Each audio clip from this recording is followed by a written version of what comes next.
Hi BookTube, it's Amy. You may recall that on Monday I hauled this book, The Kingdom of Books by Orcutt, and I was quite pleased with it. It is a book about books, and I mentioned as I was showing it to you that it had the original ribbon in it, and unfortunately no sooner did I try to gently lift the ribbon from between the pages where I suspect it had been sitting for decades, then it completely shredded itself. And I suspected it might. I thought if I was very gentle, I could do it, but the end broke off, and it broke off from the top of the book. So that's a little bit disappointing, but that sort of is to be expected with a ribbon that old. This book is from 1927. But I read through the first chapter here called Prime Ministers of Books, and I thought it might be a nice opportunity to sit and read to you a bit. And I'm going to prop the book up on this pillow. I call it my reading pillow. I often sit here and I set the book on the pillow on my lap. So it begins by saying, all my life I have been seeking a Baedeker to the kingdom of books. And I was confused by this word here, Baedeker, Baedeker. Turns out he is referring to a sort of atlas. So he's saying all his life he has been seeking an atlas or a map to the kingdom of books. The longer I seek, the more clearly I understand the collaboration that such a guidebook would demand and the territory it would have to cover. But what a volume it would be. The papyrus workers of Egypt and the paper makers of China would unfold their secrets before my very eyes. The ancient scribes and the skilled illuminators would transmit to me the responsibility they accepted in giving the thought of man an appropriate vehicle. The jewelers and the goldsmiths of the Byzantines would reveal the fact that even solid gold inlaid with precious stones was not considered too costly material for enshrining that most priceless gem of all in the covers they wrought. Then the master printers of the 15th century would tell me how the printing press brought this gem of thought within the reach of others than the wealthy patrons, and of the persistent and courageous efforts they made still to hold the setting true. It would be a lengthy story, for it must cover the history of civilization, but I should find each page more fascinating than a novel. Most guidebooks are useful only when tucked under my arm as I journey the world over.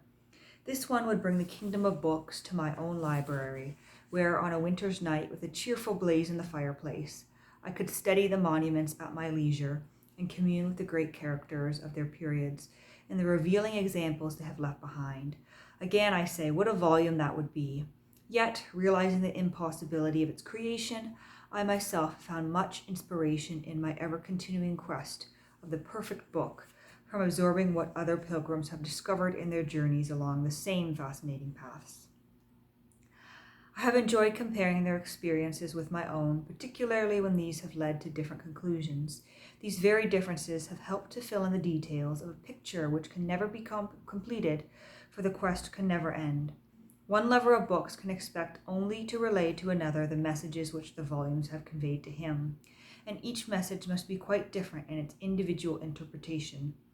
The one common outstanding fact is that the book is king, and that since Gutenberg, the printer has been prime minister to an exacting but rewarding monarch. Let no one think that the post of prime minister to the book has ever been a sincere. Gutenberg's discovery that letters might be placed together to make words and words to make sentences presented new problems for the ministers of mortal princes. And by the same token, the kingdom of books required able and courageous administrators to guide its destinies throughout its eventful history, involving complicated contemporary politics and ecclesiastical history, and portraying every varying characteristic of human nature. Aldus Manutius in Italy in the 15th century, Robert Etienne in France, and Christophe Plantin in Antwerp in the 16th century, the Elzevers in the Netherlands in the 17th, John Baskerville in England, and the Didots in France in the 18th, William Morris, Coben Sanderson, and Emery Walker in England in the 19th, an honourable list of portfolio holders who gave a princely account of their stewardship. There was Eldest Manitus, who helped to put the printed book upon the throne. And I'm going to pause briefly here because we have this lovely illustration of Eldest Manitus right here in the book. There was Eldest Manitus, who helped to put the printed book upon the throne. He came to Venice about 1488 when printing was in its swaddling clothes, inspired by a wonderful vision. While Nicholas Jensen was producing his splendid volumes in Venice, Eldest had been studying Latin and Greek in Rome and Ferrara with the ambition of becoming a tutor. Later, he assumed charge of the education of the sons of the Princess of Capri, a sister of a fellow student, through whom he met many of the learned Greek refugees who freely gave to him their knowledge. Here at Capri, Eldest struggled with the problem of teaching youth the beauties of life by means of the living voice and the written word. What an impetus the learning of the world would receive, he thought, if the treasured classics of Greece and Rome were made available to a greater number by being in printed form. Eldest studied the occasional example of the new art of printing, which fell into his hands, and pondered over the difficulties his vision involved, the mechanical knowledge to be mastered, the types of fonts, the cut, the workmen to be taught, the text to be secured, the dictionaries, the grammars to be written, the facilities to be developed for selling his books. Can you not see the young tutor at Capri straining at the leash, impatient to translate his dreams into action? I have chosen, he declared, in place of a life of ease and freedom, an anxious and toilsome career. There was no minimalizing of the difficulties. He fully recognized the responsibilities of a potential prime minister, strengthened by a modest financial background, supplied by the sympathetic Princess of Capri. He ventured forth upon his quest. Think what he did within that brief span of 20 years, an anxious and toilsome career indeed, but full of glorious accomplishment. Type was not to be purchased at the nearest founder's agency. It had to be designed and cut. Eldest secured his Roman font and added to it small capitals which no other printer had ever used. Then he invented and cut the italic letters, basing the design, it is said, upon the cursive inclined handwriting of Petrarch. Not content with these innovations, he founded the earliest complete fonts of the Greek characters. Once in Venice, Eldest took up his abode in the old Campo S. Paternian near the Piazza Manin. The ancient walls stood until about 1880, when the building was torn down to make way for a modern structure, but you may find a tablet on which the historical fact is recorded. Here, under one roof, Eldest was faced by the manifold details of raising his family, running his business, and supporting the 33 editors, proofreaders, compositors, and pressmen who made up the staff of the Eldine Press. The language of the household was Greek. The compositors were mostly Cretans, chief among whom was Marcus Messurus, from whose handwriting Eldest took the design for his Greek characters. The printing ink was made on the premises, and the splendid paper, handwork made of pure linen and hempen rags, beaten in pieces by dint of wood and made stiff with glue gotten from the boiled hides, came from the Fabriano mills, which even today supply beautiful sheets for modern books. Another famous member of Eldest's household was Aramis, for many years a corrector of the press. Between him and Messurus there existed ill-concealed antagonism. Eldest was so pressed financially that he set a meager table, and afterwards Aramis and one of his colleagues complained that during that period he had been nearly starved. To this, Messurus retorted that Aramis drank enough for the triple-bodied gerund, but did the work of only half a man. Father Eldest owed a greater debt to Marcus Messurus than merely for coming loyally to his defense, or even for having supplied through his handwriting the patterns for the Greek type. Messurus was a scholar no less than Eldest, and his name appears in editorial collaboration with that of the great Manitus. As for the Greek type itself, this was printed in a few books. And we have here examples of the handwriting of Marcus Messurus here, and Petrarch's handwriting on the other page here which Eldis used to create the first italic type, which I find quite fascinating. And I can't imagine anyone printing a book entirely in italic type today. It just simply isn't done. So where were we here? As for the Greek type itself, this was printed in a few books during the 30 years which elapsed before Eldis took the world by storm with his Aristotle of 1495. Fust and Schoeffer at Mans used it for the titles of each paradox and their Paradoxa of Cicero in 1465, but the compositor made so many errors in handling the unfamiliar characters that he made himself ridiculous. Swaningham and Penart's at Subico printed Greek type in their Lactanus of 1465, more correctly set, but with no capitals, breathings, or accents. Vindelin of Spires and Nicholas Jensen, both at Venice in 1472, used Greek letters with breathings and accents, but with no capitals. Bartolomeo de Libri in Florence had printed the first edition of Homer in 1488, and during the years 1494 to 1496, issued a Greek anthology of a few plays by Euripides and an Apollonius Rhodus composed entirely in capital letters based upon the design used in the old inscriptions. The great difficulty in properly handling the Greek language was the lack of Greek and Latin lexicons and grammars. These, of course, had to be written and printed before the editors could prepare the copy for the compositors and before the press correctors could revise the proof after the copy had been put in type. Eldis, with his fonts provided for and his workmen trained, undertook to supply this deficiency. Some years earlier, a Greek refugee, Constantinos Lascaris, had compiled the first lexicon ever attempted, which had been printed in Milan, probably by Dionysius Parvenisus, about 1480. Naturally, this early literary production was hopelessly inadequate, but it supplied the excellent basis for the careful revision which Eldis employed Lascaris to make, and when the new manuscript was completed, it became, in 1494, the first issue from the Eldine press. When in the same year appeared Musaeus Opusculium de Heron e Leonardo, his earliest experimental volume with his Greek characters. A year later, he printed a Greek grammar compiled by Theodorus Gaza, and this was followed within the next 2 years by his own Greek and Latin dictionary, which he had found time to revise and complete in addition to his other manifold labors. Thus, for 5 years, Eldis had been experimenting while other printers had made use of incorrect copy and imperfect fonts. Then, and not until then, was he ready to issue his great Aristotle in 4 volumes.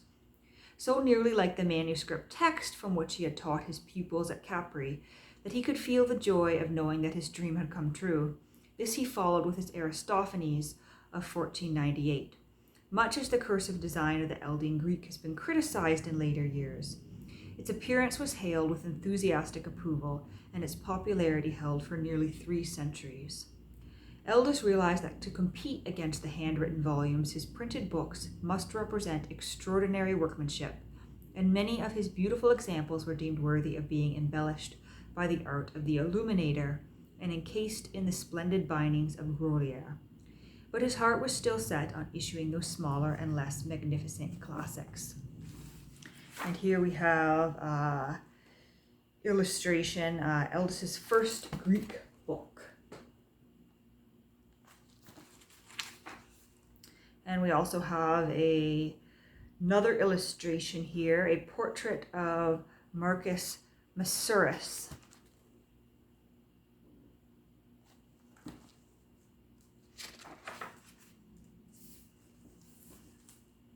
I will never desist from my undertaking until I have performed what I have promised, he declared, always unmindful of expense, however great, and equally regardless of labor, even were I to live in ease and affluence. So as the 16th century opened, Eldis began his series of Latin and Italian texts in small octavo form, the type page being composed in his famous italic type, cut for him by Francesco da Bologna of the celebrated Griffo family.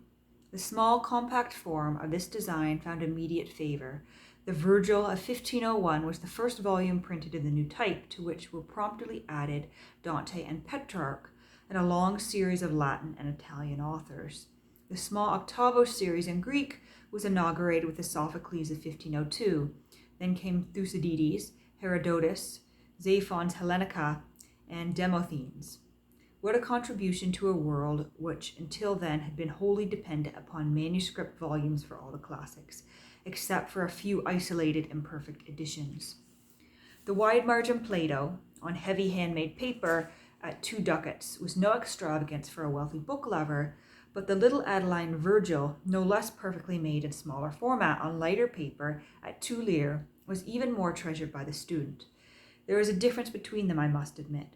The beautiful copy of the Plato, which I know so well at the British Museum, the only known example with uncut edges, is the apotheosis of luxury and a joy to fondle. No wonder that the wealthy patrons of that period, accustomed as they were to the magnificent handwritten and illuminated volumes, should resent the inconsistency of a printer who is willing to issue low-cost books when he had proved the power of the press by so splendid an achievement as the Plato. What a temptation to curry favor with the high and mighty subjects of King Book, instead of steadfastly insisting, as did Eldis, that the duties of prime minister required him also to dress his monarch in less gorgeous but more practical working clothes.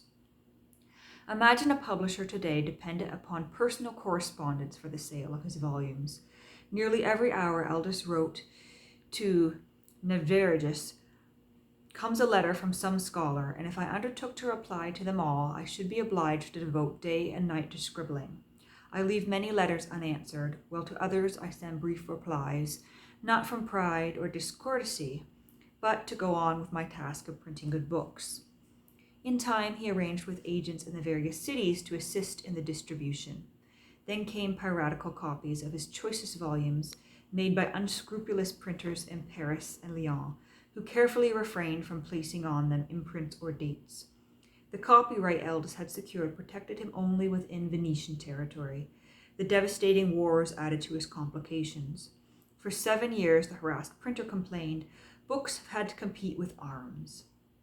During this period, the universities north of the Alps had to discontinue their classical instruction because, and there are some images in here of the Greek and Latin lexicon, because soldiers in the passes prevented the Eldine classics from being transported.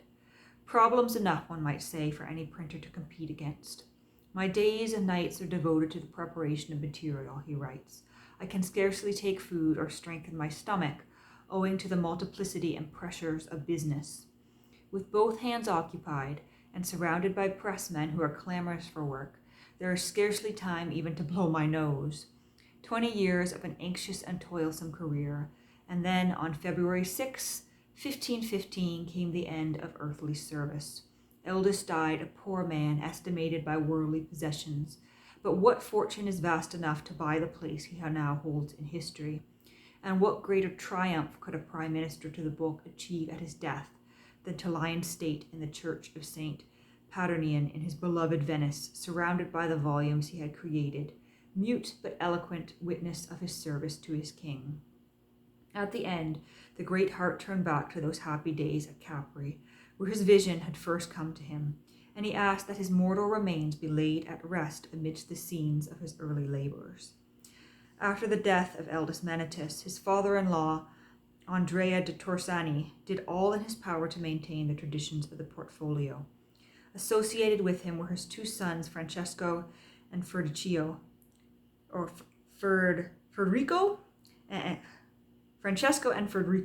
and later Paulius, the son of Eldis. Thanks to the friendship and generous patronage of Jean Grolier, the Eldine press ran for some years in the momentum supplied by its famous founder. But in the meantime, things were happening in France, which made it inevitable that King Book should change his capital. In Paris, Henri Etienne and Simon de Collins had been producing volumes which threatened the supremacy of the Italian press. The taste of the people was changing, and the makers of books began to feel the irresistible demand for greater decoration of the printed page. Working in conjunction with Henri Etienne and Simon de Collins, was an extraordinarily gifted young man by the name of Geoffrey Torrey.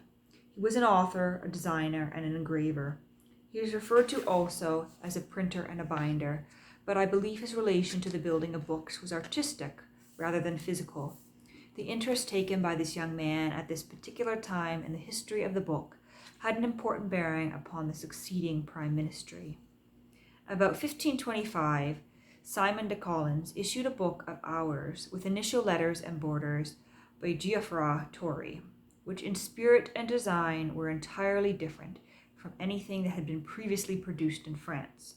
For the first time, a printed book was treated as the product of a distinct art in itself, instead of being considered as a compromise on the handwritten volume. This was exactly what the book lovers of the early 16th century were waiting for. And when in 1529 Torrey also proved himself an author of rare charm, the artist, designer, and engraver found himself famous. This Chant-Fleury of Torrey's was a curious volume, divided into 3 parts, the first being an appeal of the study of philology, the second a description of the numbers, forms, and proportions of letters, and the third, a bit coherent, is a discussion of the elements of language. The importance of this volume was the stimulus it gave in France to the reformation of the old type designing. Until then, the Italian fonts had been slavishly copied, but with the new interest inspired by Torrey's work, a definite attempt was now made to standardize the Roman and the Italic faces, freeing them from some of the defects of the hand letters upon which they were based. Torrey's innovation as suggested, and we have here an illustration of Torrey's book of hours.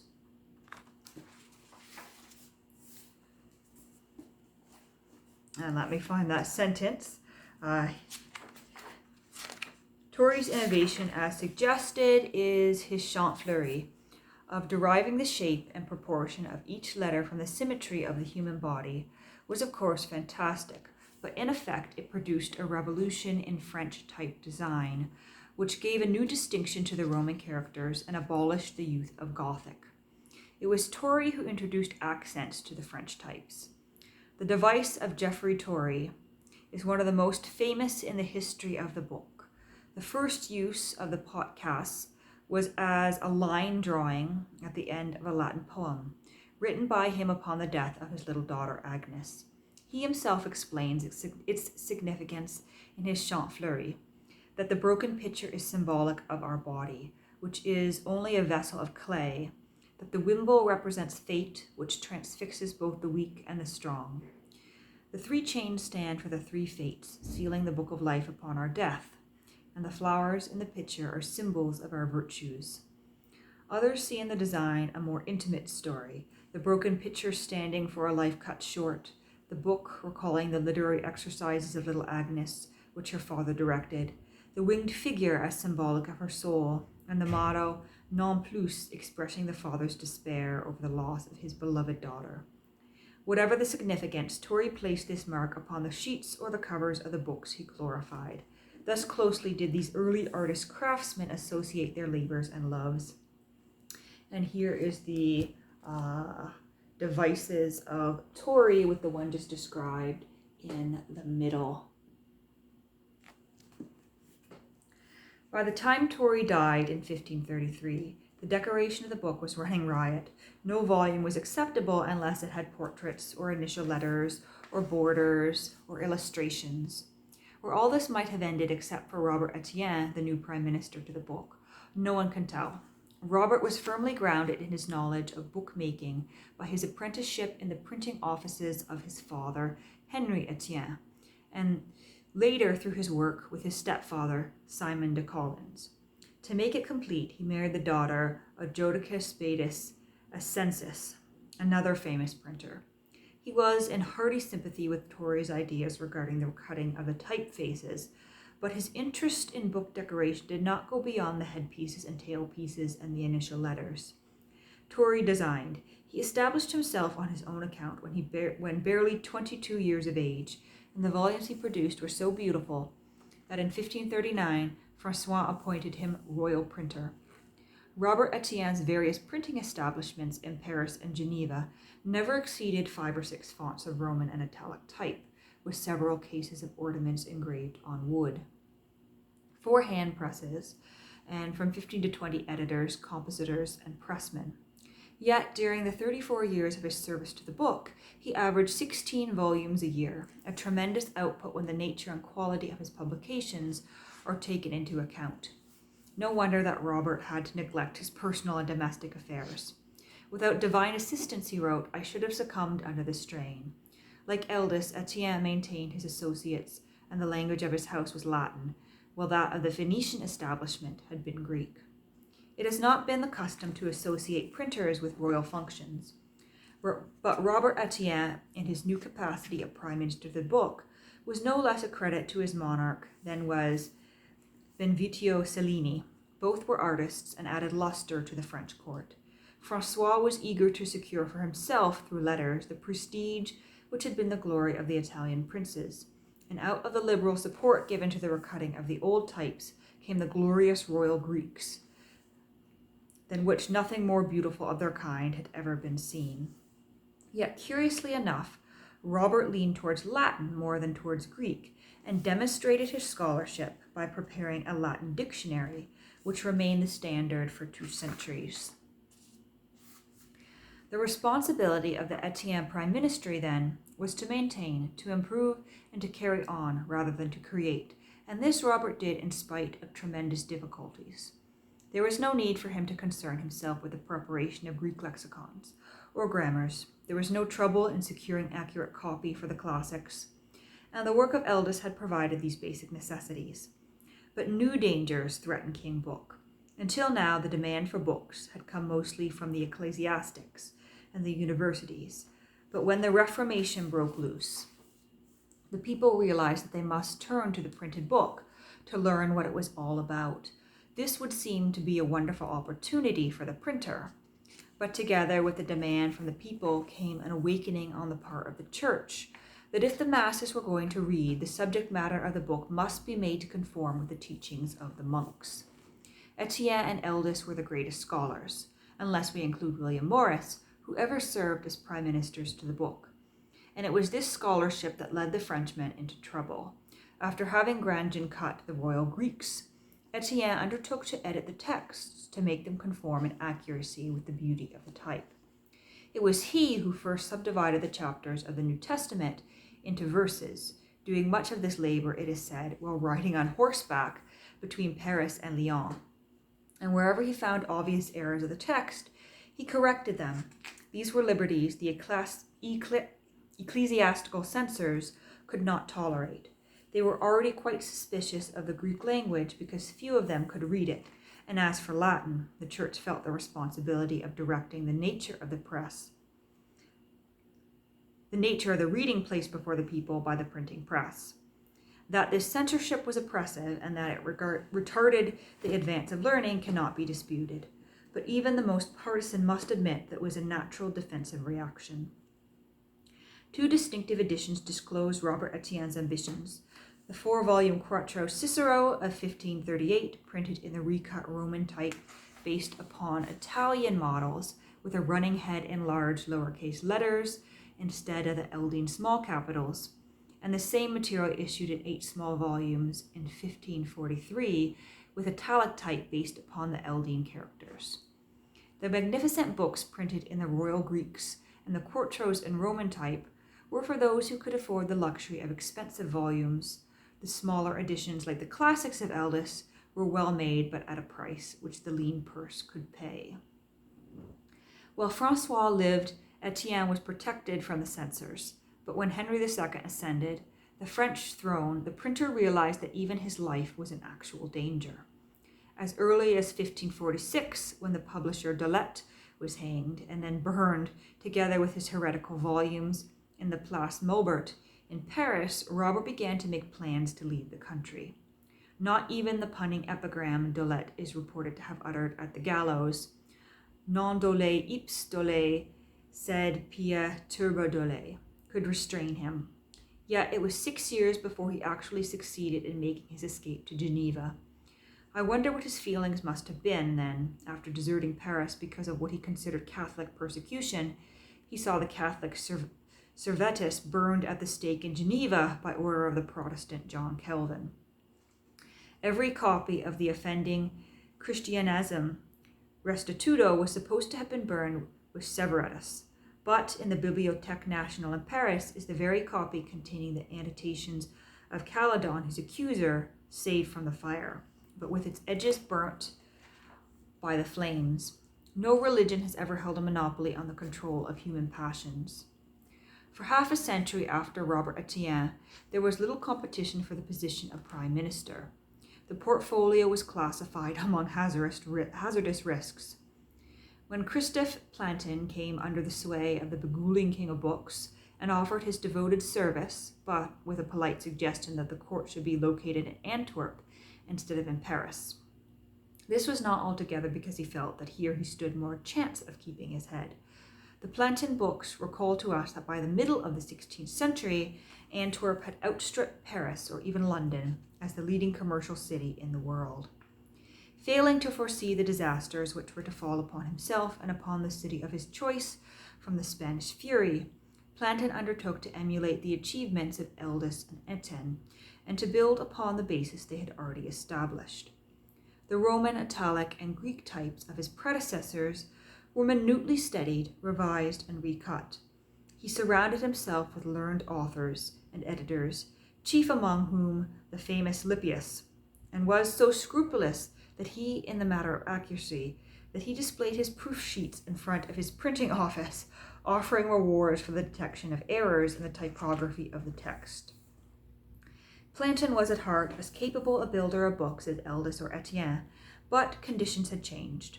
He made his great artistic gesture with his Biblia Polygata, and when that proved a dismal financial failure, he gathered up the pieces and changed his course to meet the demands of his time. Readers all over the world had so increased in number as to form a veritable army, and in addition to the Latin or Greek, in which nearly all the earlier volumes were printed, there now came a demand for books in the vulgar tongues. Money was a scarce commodity. Plantin saw at once that he must cut his garment according to his cloth, so he capitulated by becoming a liberal artist and produced low-cost books instead of the deluxe volumes he had shown himself so well able to build. By doing this, he proved himself an astute statesman, fully competent to guide the affairs of the kingdom of books along the only lines that could then be followed. In 1566, the catalogue of the Plantin Press included volumes in Latin, Greek, Hebrew, French, German, Spanish, Italian, Flemish, Dutch, English, and Plantin's corrector's room was filled with accomplished linguists and scholars. Well-organized agencies for the sale of his books were to be found at every strategic point, and the business of books began to be established. Thus far, however, the influence of the master printers who preceded still preserved the quality of workmanship.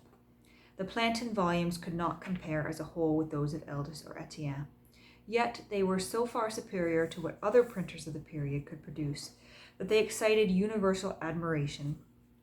From this very office, wrote Diven, even as late as 1815, such a succession of beautiful, curious, useful, and magnificent works issued as filled Europe with astonishment, and raised the name of Plantin to the topmost pitch of glory.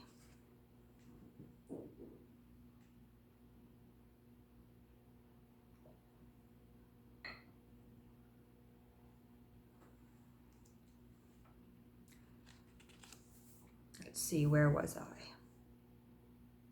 Another enthusiastic writer compared the Plantin office to the belly of the Trojan horse, from which more heroes, in the shape of Hebrew, Greek, and Latin books, had issued than came Grecian warriors from the horse of Troy.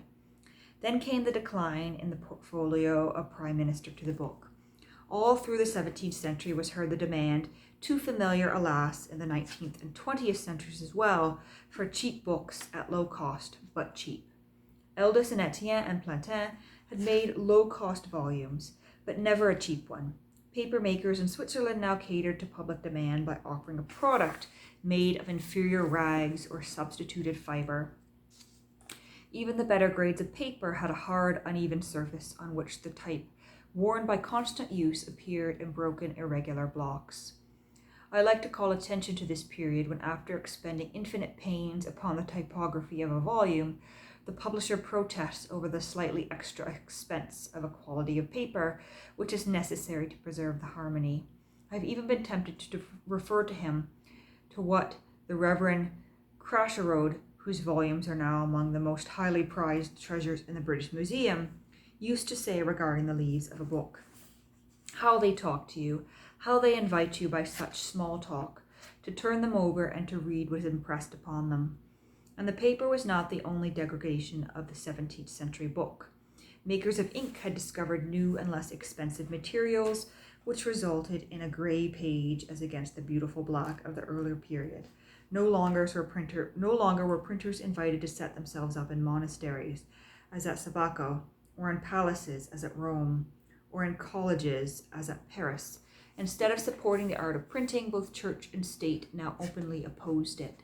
The scholar printer disappeared, and the publisher printer, who considered the publishing first and the printing as a secondary importance, entered the picture.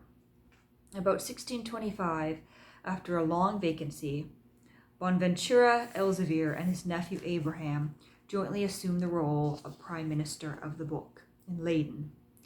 Louis Elzevir, the founder of this famous family, opened a bookshop in Leyden in 1580, and when Christophe Plantin opened his Leyden branch, this Elzevir was placed in charge. Louis Elzevir was an excellent bookseller, a very ordinary publisher, and no printer at all. This is why Plantin placed the office in the hands of Franciscus Rafflingius,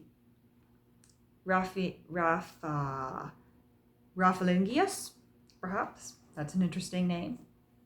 Instead of Elzevir, when he returned to Antwerp after peace was restored in the unhappy city. Bonaventura was Louis Elzevir's son, and Abraham was his grandson. These Elzevirs were ambitious to rescue the making of the book from the low point to which it had descended, and in their Caesar, Terence, and Pliny of 1634 to 1636, they demonstrated their worthiness to lay claim to the portfolio. Their editions were correct and exhibited much taste in typographical arrangement. The new prime minister showed ingenuity in introducing a novel in smaller format and versatility in combining copperplate titles of superior merit with the types. Their regime was received by the book lovers of the period with protestations of joy and approval, which are easily explained by the comparative inferiority of the production of contemporary makers of books. Book lovers still caress their Elzevir examples, and poets have sung their praises, but it is difficult to understand just why or how these volumes hold their excessive reputation. Compared with the books that immediately preceded them, Elzevir's engraved title pages, attractive headpieces and tailpieces, and well-composed, though monotonous type pages, were infinitely superior. But in most of the volumes, any sense of real beauty created by the typography was destroyed by the inferior paper and the poor ink. Many of the high prices recorded for Elzevir's have been tributes to the splendid binding of this period, in which enthusiastic book lovers enclosed printed text of really inferior quality.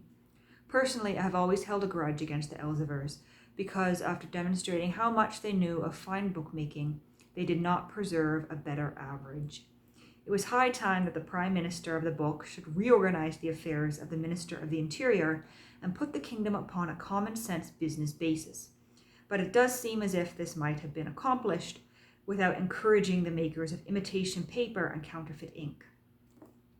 From the middle of the 17th century until the end of the 19th, only two prime ministers exercised their proper functions: John Baskerville in Birmingham, England, about 1750, and the Didots of Paris, about 1800.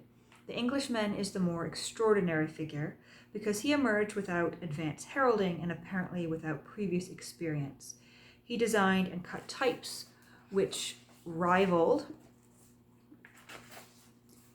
Castellan's famous fonts. He then produced volumes beginning with the Virgil of 1757 that still rank with the outstanding typographic masterpieces of the world.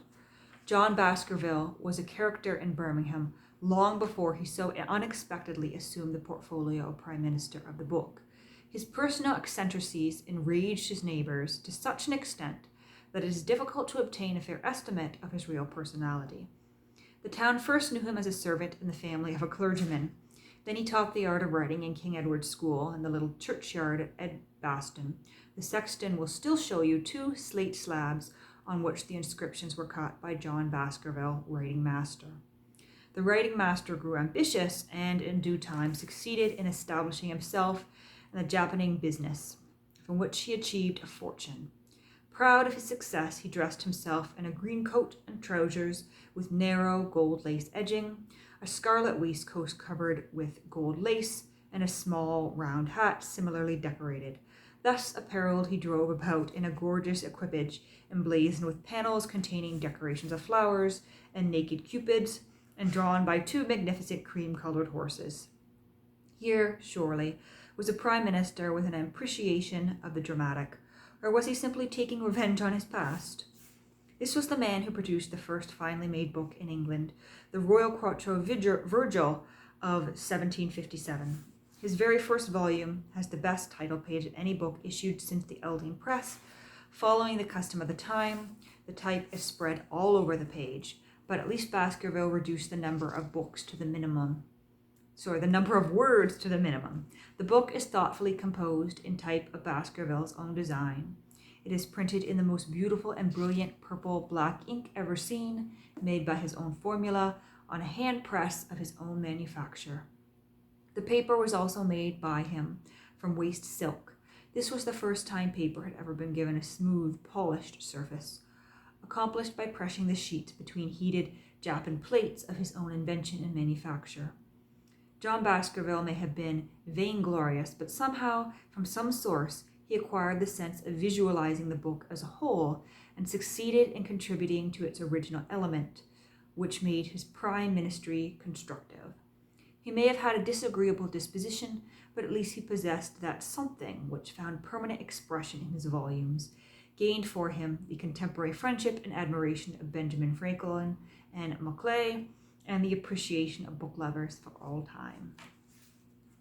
So that is chapter 1 of The Kingdom of Books on prime ministers to the books, and I think that's quite a fun way to write the history of who the author feels are notable printers by referring them to them as prime ministers.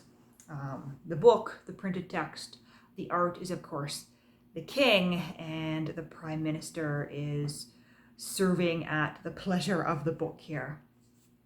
So I hope you enjoyed that. Rather long video here, 42 minutes, but I greatly enjoyed reading that aloud.